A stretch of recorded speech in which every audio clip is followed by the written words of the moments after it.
dear all, in this video we see the reactions of starch synthesis. Each of the two reactive groups, that is XA and XB, at the active site of starch synthase makes a nucleophilic attack on ADP glucose, displacing ADP and forming a covalent attachment to carbon 1 of glucose unit.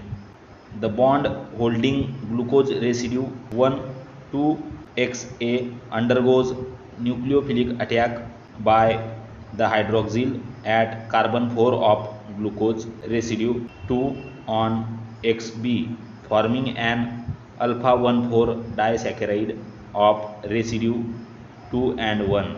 This remains attached through glucose 2 to XB, while XA, now free, displaces ADP from another ADP glucose and becomes attached to glucose 3.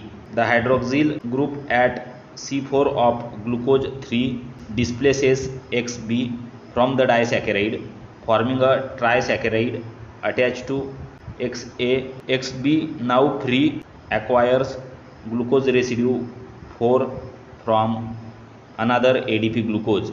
Hydroxyl group at carbon 4 of glucose 4 displaces XA, forming a tetrasaccharide with its reducing end covalently attached to XB. Many repetitions of this sequence extend oligosaccharide, adding glucose residue at its reducing end with XA and XB alternatively, carrying the growing starch chain.